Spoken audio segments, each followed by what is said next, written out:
morning, folks. It's Thursday, the 6th of February. Middle of a ghost town here.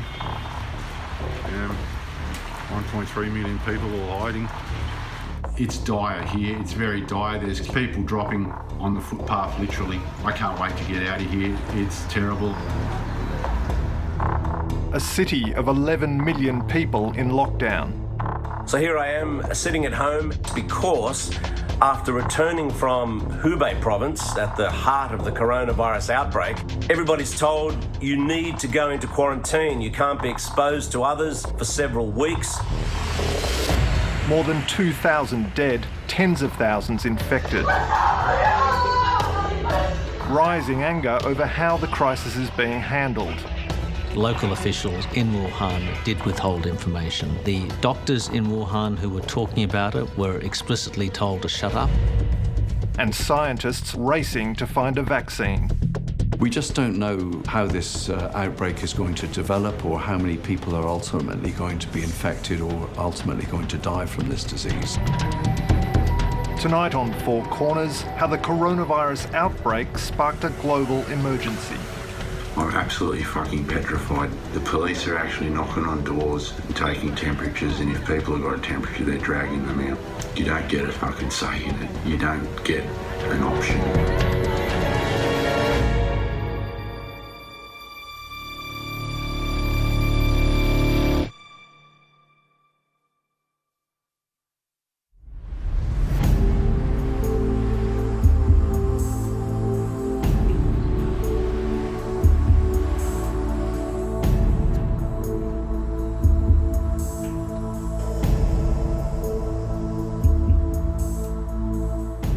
Wuhan is a very, very beautiful, charming and bustling city in central China. It sits on the banks of Yangtze River. It's a mega city. Wuhan is also home to the second most number of universities in China. People around the world come to Wuhan to study.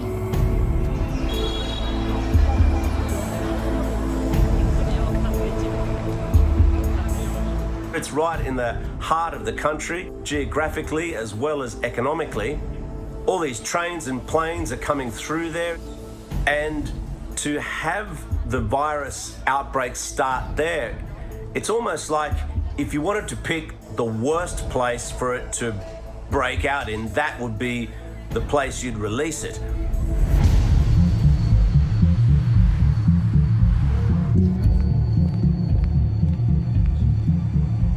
In early December, people in Wuhan begin falling ill with a mystery virus.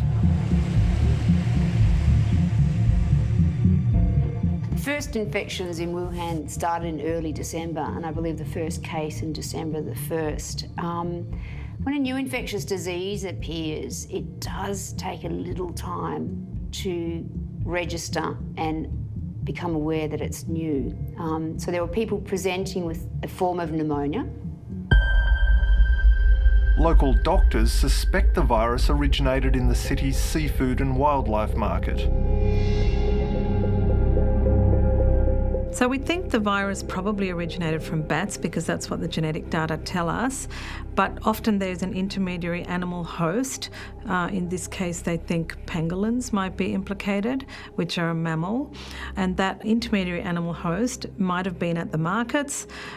We don't think that it's from eating those things specifically, like through the gastrointestinal tract, but more from handling them, from touching the contaminated meat. So somewhere in that market, we believe there must have been a contaminated animal source that infected the first cluster of humans. In late December, as the number of cases increases, doctors in Wuhan begin sharing information in a private chat group. Well before any of us knew about the coronavirus, there were people who tried to sound the alarm. So there were a group of whistleblowers who'd heard that there was this virus cluster, and they started speaking about it. Now, in particular, there was one doctor, Li Wenliang. He posted on a chat group with his former university classmates that people had been coming in with what he thought was the SARS virus. 7 SARS cases were confirmed in the Huanan seafood market. The main mode of transmission of the virus is droplet transmission at close range or contact with respiratory secretions of patients. This can cause a special pneumonia that is evidently contagious and capable of affecting multiple organ systems. It is also called SARS. The patients were isolated in the emergency department of a hospital. Everyone, please be careful. That's scary. SARS is back. The outbreak revived the spectre of SARS, another type of coronavirus, which killed 774 people in 2002 and 2003. The reason why they would have been so concerned at the prospect is this was SARS was threefold. First of all, SARS was super infectious. Second, it had a relatively high mortality rate of 10%. And third, a large number of healthcare workers actually died from SARS because of the complexity with stopping transmission. And I think that was the real concern. On the same day as Dr. Lee's warning, the Wuhan Health Commission sends an urgent internal notice to hospitals on the treatment of pneumonia of unknown cause. Some medical institutions in our city have seen patients steadily with pneumonia of unknown cause. If you find patients with unexplained pneumonia, actively adjust the resources and treat them on the spot. The notice warns them to keep the outbreak quiet. Without authorization, no units or individuals shall release treatment-related information to the outside. I have no doubt that local governments have reported the situation to the central government. So local governments were not accountable to the people at that time, but to the central government. They adopted the policy of concealing the truth from the public, but starting to control the epidemic internally. This contradiction prevented them from properly mobilizing to deal with the spread of the epidemic. Dr. Lee and the other doctors continued to share information. Be careful. The WeChat group of our class has been banned. The latest news is the coronavirus infection has been confirmed, and virus classification is in progress. Please don't spread the word and ask your family and loved ones to take precautions. Do not go to the Huanan seafood market in the near future. So when this group of doctors, I think they were university classmates from Wuhan, began sharing the information they had about a strange new virus on this sort of joint WeChat group, they were doing what you'd expect medical professions to do, to try and sort of pool information and see what was actually happening. But of course, that's a kind of dangerous thing to do in China. I think there's little doubt right now that local officials in Wuhan did withhold information. They've admitted as much. The doctors in Wuhan who were talking about it were explicitly told to shut up.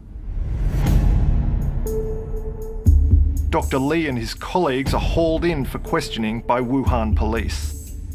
After investigation and verification by the public security organs, 8 offenders have been summoned and handled according to law. The police will investigate and punish with zero tolerance those illegal acts that fabricate and spread rumors and disrupt social order. Dr. Lee was disciplined by his own hospital. He was even picked up by the police and taken in and castigated and told not to spread rumours. This is what happens when you are saying things publicly that the Communist Party doesn't like. You're spreading rumours. Even if somebody is trying to tell the world about a potentially dangerous virus, the first instinct is to shut them up. Despite the risk of retribution, critics like Dr. Wu Cheng, who already lost his university job for defying a ban by President Xi on teaching democracy, continue to speak out over the government's handling of the crisis. They were basically concealing the truth. Although internal controls were in place, the information kept from the public caused the outbreak of the disaster and the spread of the disease. That's the key point in this saga. You know, they lost about 2 weeks, maybe 3 weeks, just when the virus was at its sort of nascent point, just at a time where they could have traced it, just at a time where perhaps they could have checked it more substantially, but that was lost because it got caught up in the politics of the information flow and information surveillance in China. 4 weeks after the first infections, China notifies the World Health Organization of the outbreak. Things are about to get worse. In early January, millions of Chinese are preparing to travel to and from Wuhan to celebrate Chinese New Year with their families. If you were to pick the most dangerous time, the worst time for a virus to break out here, the worst time for it to spread quickly across China and even around the world, it would be the Lunar New Year. You have hundreds of millions of people crisscrossing China, travelling overseas, and because of that mass migration, the largest mass migration annually in the world, I mean, it was just a terrible time for this virus outbreak to happen. Australian resident Ying Wang, who lives in Melbourne, is preparing to visit Wuhan with her husband and 2 children when she hears about the outbreak. It was a couple of days after our Christmas holiday in Melbourne. I got a video sent over from my cousin in Wuhan, and according to the video, there was suspected SARS-like pneumonia. And I asked my cousin, should I cancel my trip? We waited until probably the first week in January. And then there was an official announcement from our local government back in Wuhan saying that the disease was controllable. And then it sort of, I feel relieved. So we went out. We went out with our trip. Ying Wang and her family arrive in Wuhan on January 9. That same day, a 61-year-old man who had visited the seafood market becomes the first person to die of coronavirus. His death is kept quiet for 2 days.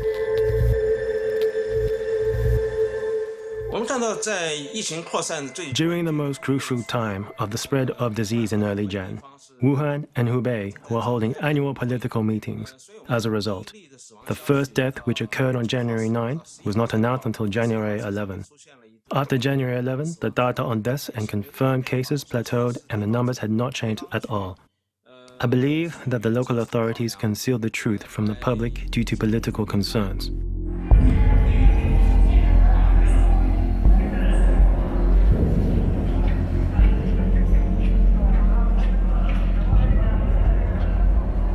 On January 22, the government finally acknowledges the gravity of the situation at a press conference in Beijing.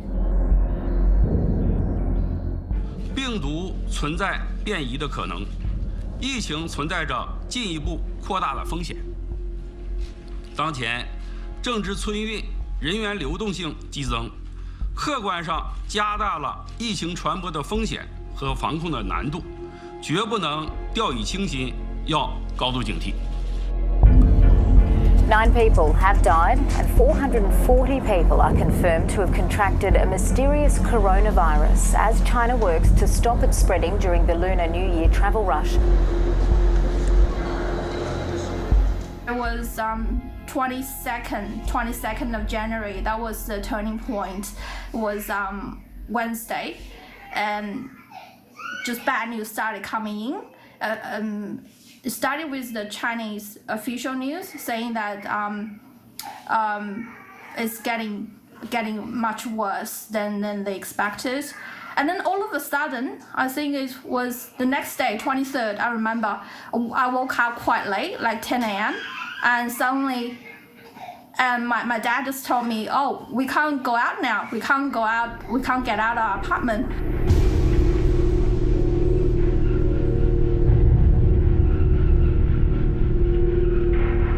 There's been a dramatic development this morning in the Chinese city of Wuhan, which is the epicentre of an outbreak of a deadly new virus. All public transport, buses, trains, ferries and the airport have been shut down as authorities scramble to contain the spread of the coronavirus.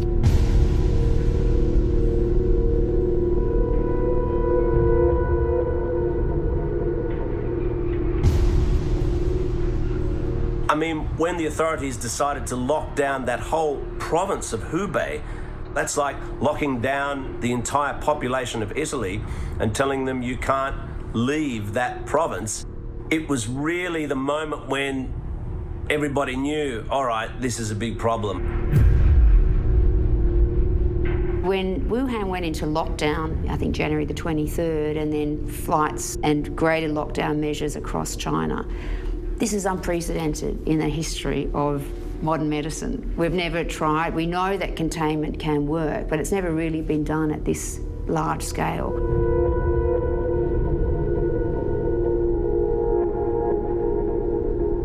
The day I learned that Wuhan was in lockdown, I felt quite shocked, and I immediately started worrying about food supply, and I had to stop everything on the day, just started messaging everybody to find out, is that really the official news? How serious is this announcement?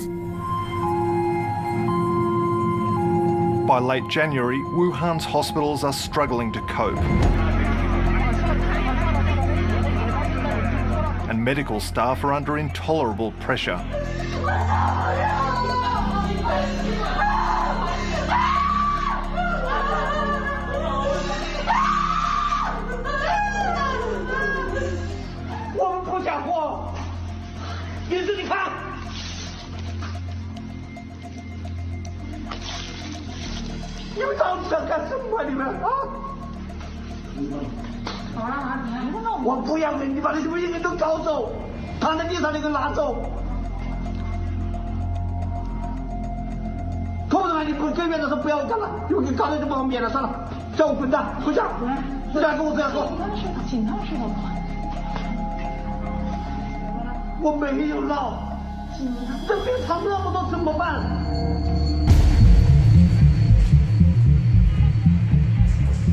With patient numbers surging, construction begins on 2 new hospitals, with one scheduled to open in just over a week.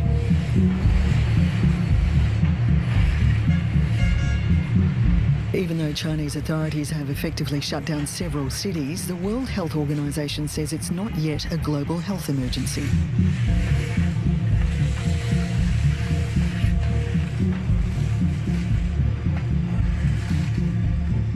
So obviously the whole world was watching very closely through January as this epidemic unfolded, and people were very concerned. A lot of experts were concerned and felt that the public health emergency of international concern should have been declared earlier. I think people were harking back to Ebola and what happened there, and they were afraid of delays that might have been very costly in terms of the ability to save people's lives.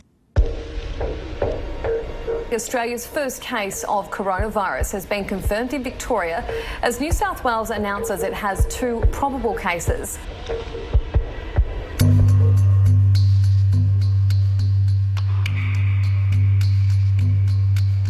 So the minute we made the diagnosis of the first case in Australia, we knew how significant that was, and we knew that we wanted to culture the virus.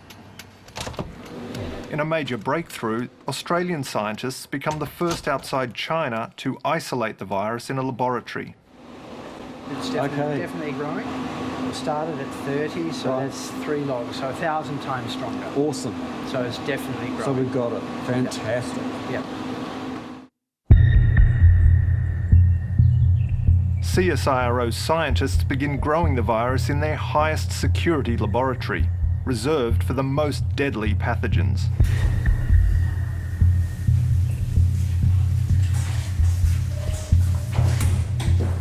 We don't actually know how dangerous this virus is. We know it kills people, but we don't know how many, and we don't know exactly what the mechanism is by which this virus kills people. So at the moment, we're taking the highest level of precautions.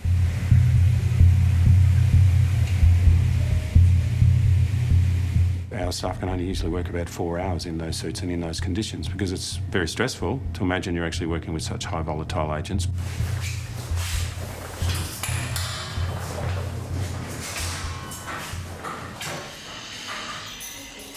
The most important thing that we're doing at the moment is growing the virus to produce more of it so that we can understand more about the characteristics of this virus and also how it behaves in our biological model so that we can see the progress of the disease. So we will then introduce the virus into our test animals, on this occasion ferrets, because their respiratory system is very similar to humans. And the idea here is to understand how that infection progresses and how it behaves. This is very important for us to understand, because if we can't understand how the infection progresses and in which way it progresses, we can't understand how vaccines work.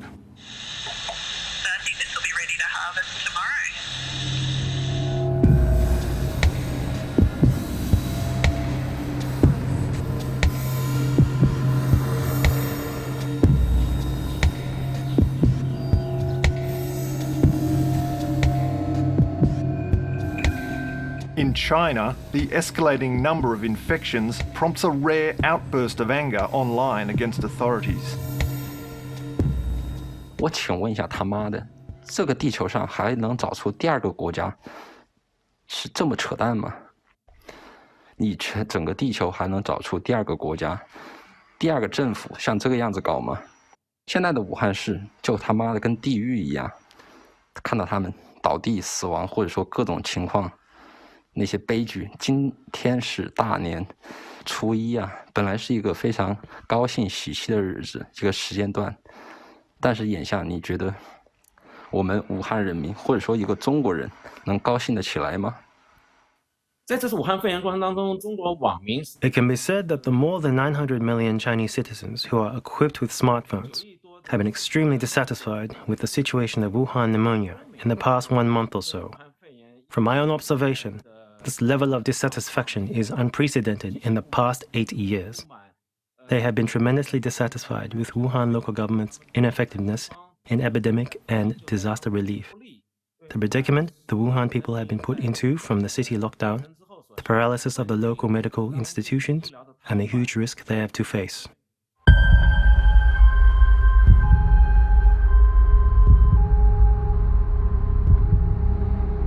As authorities desperately try to stop the virus spreading, Wuhan is effectively cut off from the rest of China. We decided to go into Hubei province to have a look what it was like right inside the virus hot zone. As we got closer and closer to Hubei, the roadblocks were becoming more serious and in fact looked like something out of an apocalyptic movie. The police are making all the cars pull over to the side.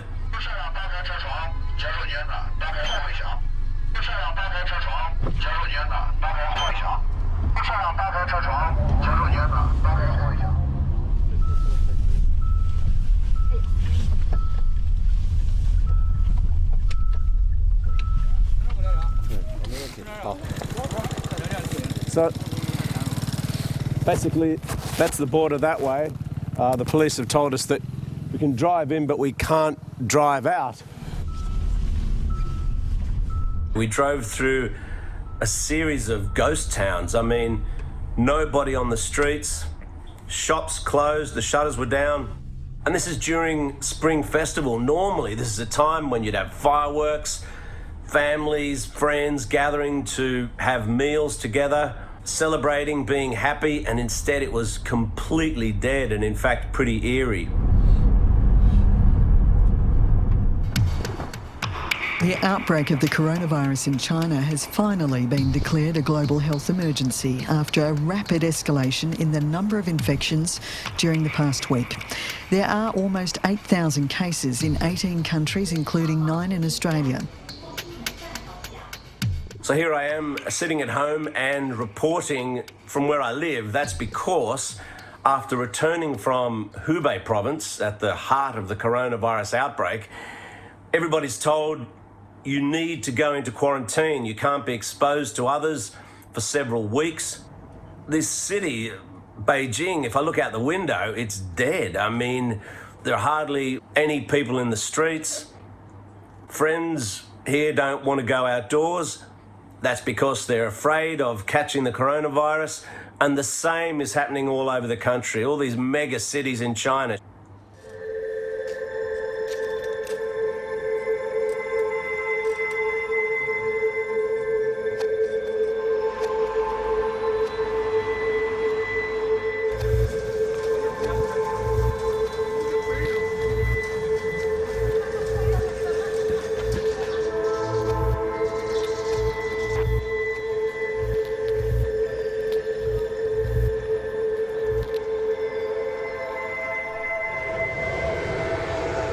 The government is taking drastic action to stem the coronavirus.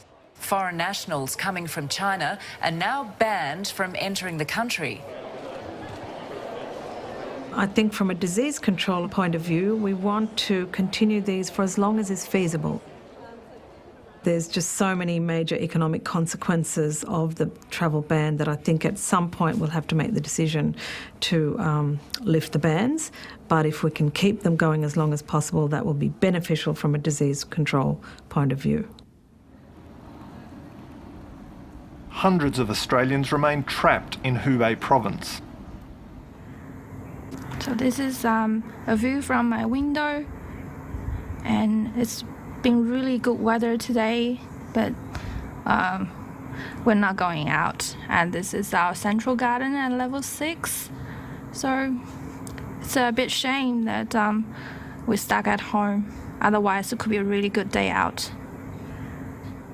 I really just want a more firm answer from anywhere, really, from WHO or my local government. So how bad really is? I'm still having this question. How serious is this whole pandemic? Even though every day we watch the numbers, infected number of people, also the death toll keep going up. Just, yeah, I need to, I don't know. I need somebody to assure me this is, I don't know, I feel like the end of the world.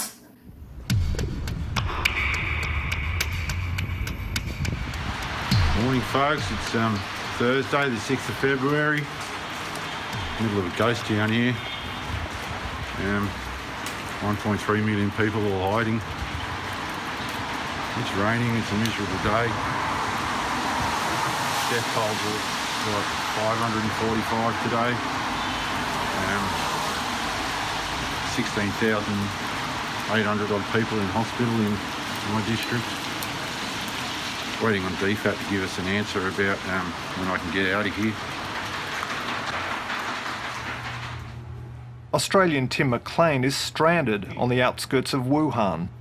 He's trying to get his Chinese partner a visa to come to Australia. Foreign Affairs just contacted me. I just hung up the phone. They just confirmed and wanted to let me know that my spouse, Xu Shong, didn't make the list for the flight with Qantas, and asked me if I was still interested in leaving. I informed them that I'm not leaving without her. It's dire here, it's very dire. There's queues outside the hospitals now. We're not allowed near them. There's people dropping on the footpath, literally, okay? I know how bad it is. I can't wait to get out of here. It's terrible.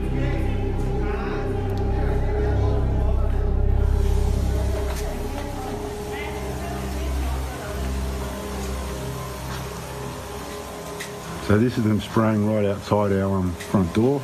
They've been doing this all through the city regularly. The local council have been going out and spraying disinfectant around everybody's doorways. So I suspect they're spraying to stop infections coming out of the sewer. I better go in and shut the door.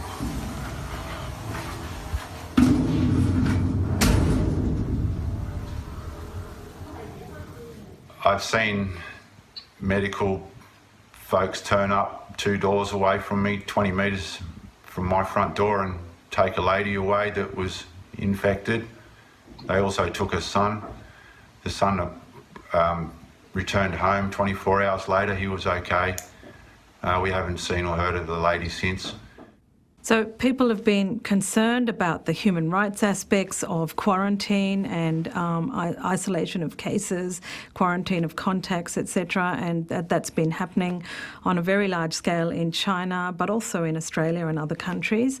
From a disease control point of view, putting aside other issues, from a disease control point of view, it works.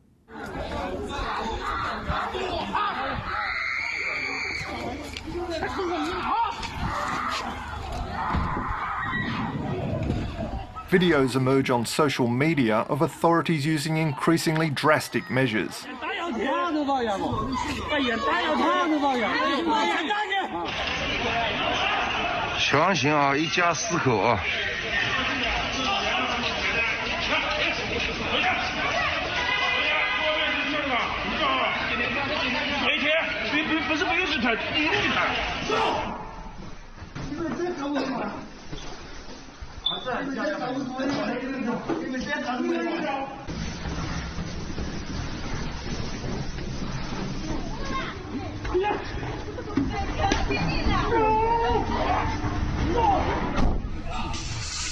Around China, residents post scenes claiming officials are welding the doors of apartment buildings shut so people can't get out. 哎，那个是门吗？才敢那门哦，把门封的了。你看那个电焊工在那块焊的，那中间是一个门，你看，可怕。把门洞都焊死了，不让出屋了。下一个就是我们6号楼了，就是我家了。I'm very concerned about getting this virus. I'm not even 100 metres away from one of the hospitals that's full. I've seen people entering that hospital. I've seen people getting rolled out on stretchers out of that hospital. It's literally across the road from where I come out of my apartment. Now, that's concerning. My hospitals here are full. We've run out of medical supplies here. There's no PPE or personal protective equipment available anymore, so the doctors have all gone to the bigger hospitals. They're shipping our sick and our, the people that are in bad condition, they're taking them to Wuhan. The Wuhan hospitals are also full now.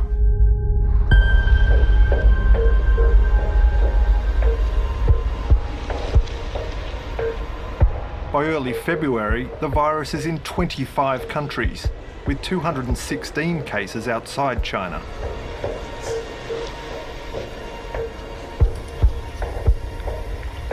The most likely way that the virus is travelling outside of China is by infected people.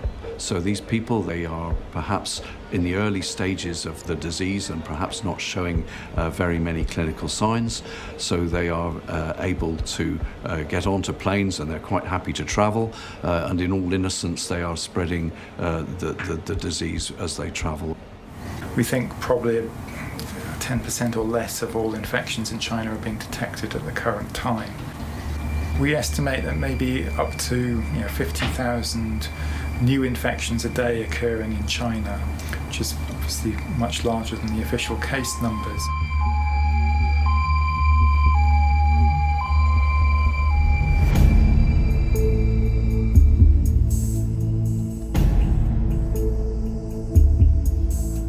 Almost 4,000 passengers, including more than 200 Australians, have spent their first 24 hours officially in quarantine on board a cruise ship off Japan. They'll be isolated on board for the next fortnight, with some passengers growing anxious as their crucial medicines are beginning to run out.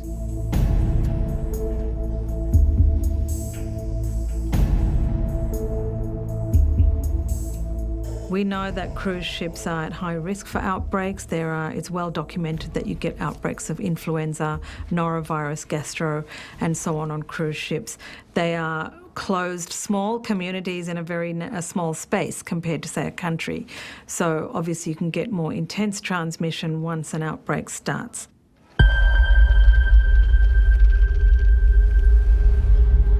Shocking news breaks that the man who had first warned of the outbreak has died of coronavirus. In China, censors are working overtime to contain an outpouring of anger and grief over the death of the doctor who blew the whistle on the coronavirus crisis. Li Wenliang died from the virus in a Wuhan hospital 5 weeks after being punished by authorities for warning others of a dangerous new virus.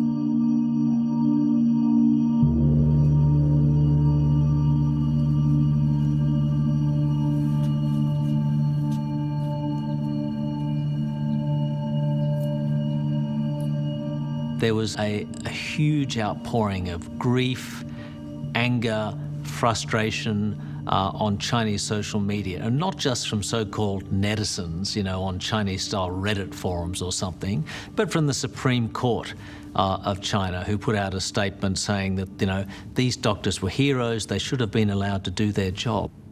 The public intellectuals and the public both realized that Dr. Li represents the conscience of China. He was suppressed from the beginning from telling the truth. He could have saved the livelihood of tens of thousands of people, or thousands of people's lives. But all this was concealed due to the authorities' suppression of free speech. I believe the public expressed their dissatisfaction with the government by commemorating him.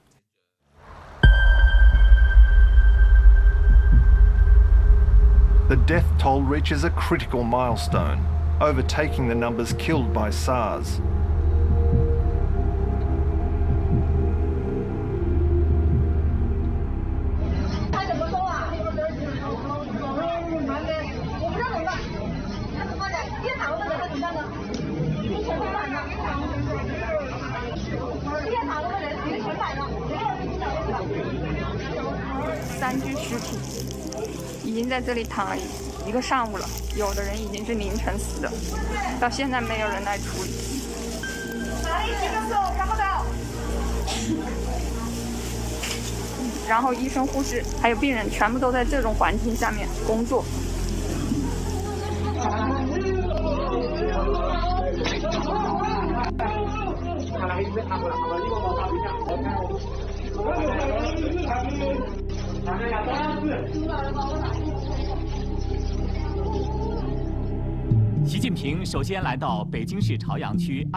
After being conspicuously absent, President Xi emerges on state media to assert his authority.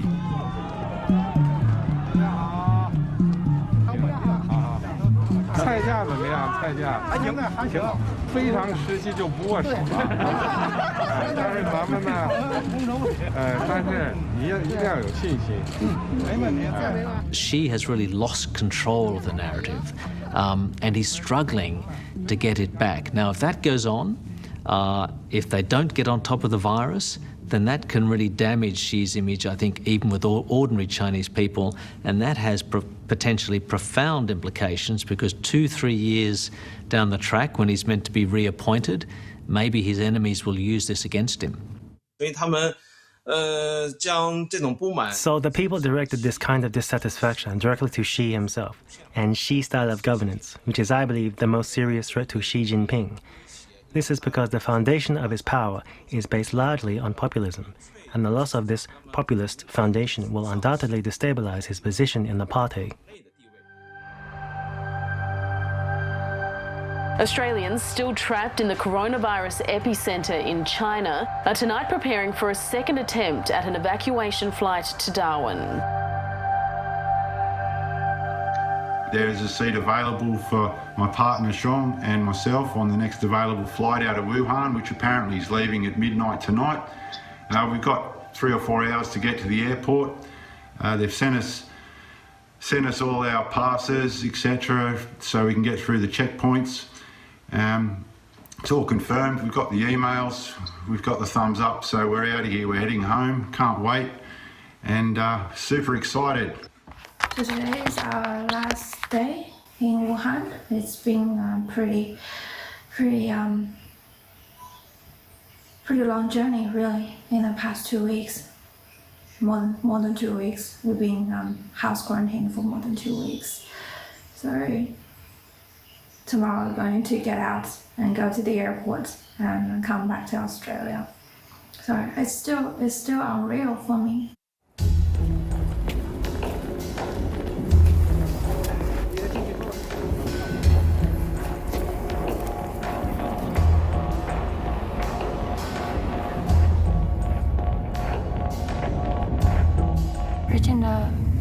toll gate, so it looks like we're going through a checkpoint.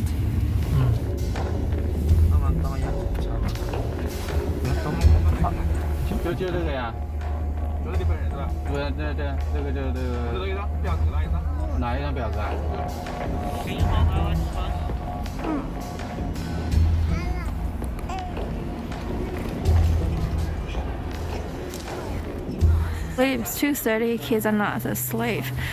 I'm super tired. We're still waiting about half of the plane, still waiting to be cleared of security and passport control and stuff. A lot of paperwork, a lot of screening, a lot of questions. It's just very, very stressful, really. Let's go. Out of here. Yes, we're out of here, going home.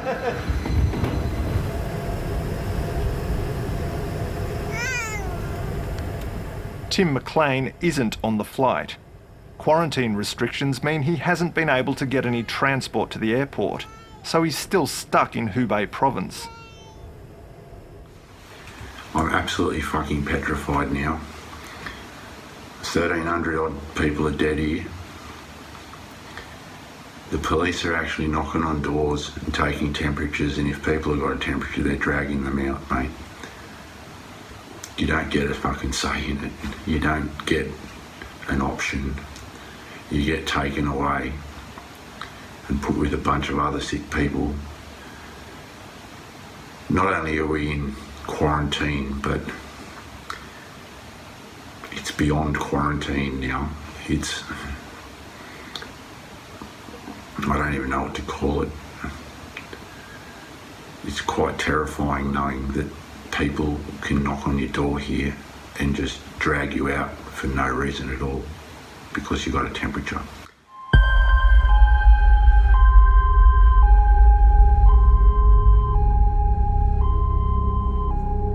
At the moment, we don't have a good understanding of the real mortality rate for the novel coronavirus. It's estimated about 2%.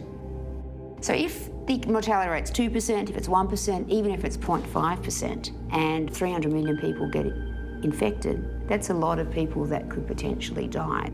Because if you think back into the Spanish flu, enormous numbers of people died, but the actual mortality rate was less than 1%, but a huge number of people were infected.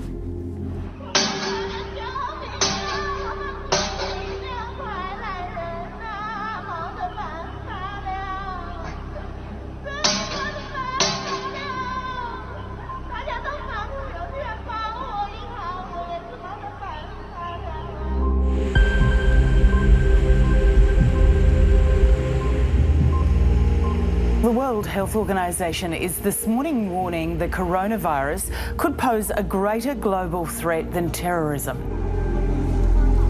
A virus can have more powerful consequences than any terrorist action. And that's true. And if the world doesn't want to wake up and consider this enemy virus as public enemy number one, I don't think we will learn from our lessons.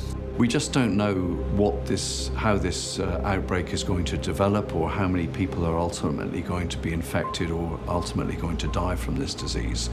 We don't yet know exactly how the virus is evolving.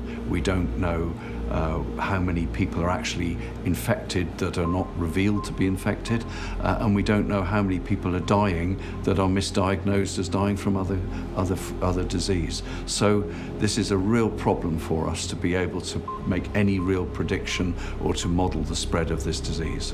I think the worst case scenario is that we are unable to contain the virus, that we see sustained human-to-human transmission in many parts of the world.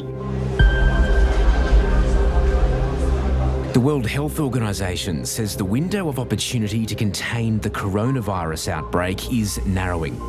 The statement comes as concerns grow in South Korea and the Middle East about the number of cases. There have also been more cases confirmed among Australians evacuated from a cruise ship in Japan.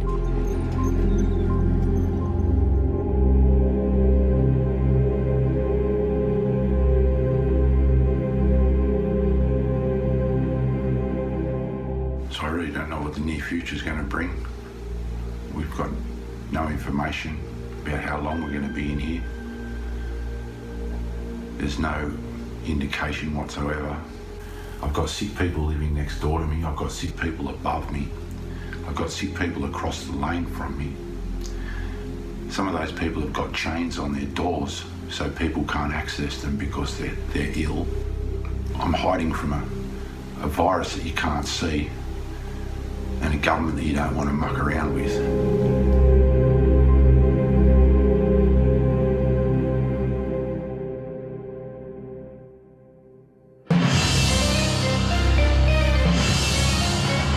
If you'd like Four Corners investigations delivered to your inbox, you can sign up for our newsletter. Go to abc.net.au/4corners.